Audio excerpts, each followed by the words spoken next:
ఉన్న ప్రజలకి, పశ్చిమ నియోజకవర్గంలో ఉన్న ప్రజలకి సుజన అంటే లేడీ కాదు జెంట్ అని ముందు అసలు ఫస్ట్ ఆఫ్ ఆల్ వాళ్ళకి వివరణ ఇవ్వండి. రెండోది ఏంటంటే సుజనా చౌదరి గారు సింగపూర్ చేస్తాను అంటున్నారు. మన ఆంధ్రప్రదేశ్ కానివ్వండి, ఇతర రాష్ట్రాలు కానివ్వండి, భారతదేశంలోన ఈరోజు భారతదేశం ఎంత ఫాస్ట్గా ఈరోజు డెవలప్ అవుతుందన్నది ప్రపంచ దేశాలు గమనిస్తున్నాయి. కానీ చంద్రబాబు నాయుడు, సుజనా చౌదరి లాంటి వాళ్ళు మాత్రం అసలు భారతదేశం డెవలప్ అవ్వని కంట్రీ కింద వాళ్ళకి కనబడుతుంది.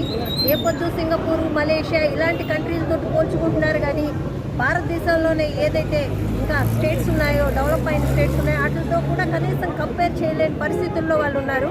అంటే వీళ్ళు మన దేశానికి చాలా దూరంగా బతుకుతున్నారు అన్నది ప్రజలు ఇంకోసారి గమనించాలి.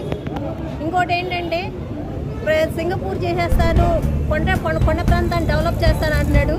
నా డివిజనే చూసుకుందాం, 46వ డివిజన్. నా డివిజన్లో 25 సందులు ఉన్నాయి. కొండ ప్రాంతం, కొండకెక్కాల్సిన సందులు.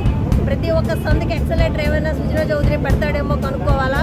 అలా అయితే తప్పకుండా సుజనా చౌదరికి మేము ఓట్లే ఇస్తాము. ఎందుకంటే ప్రతి ఒక్క సందుకి ఎక్సలేటర్ పెట్టిస్తేనే కానీ సింగపూర్లో తయారవదు మా పశ్చిమ నియోజకవర్గం.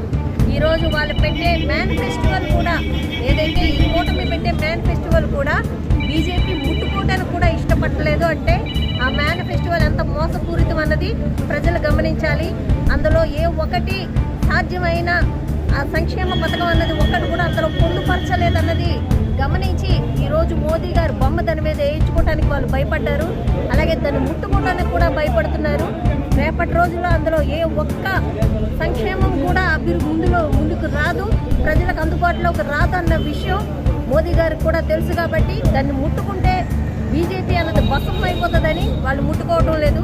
ఇలాంటి ఒక పరిస్థితుల్లో వీళ్ళని గుర్తించడం కానీ, వీళ్ళని మనం దగ్గరికి చేర్చుకోవటం కానీ చేస్తే మనం మన నెత్తి మీద చేపెట్టుకున్న వాళ్ళం అవుతాం. కాబట్టి ప్రజలు గమనించాలి.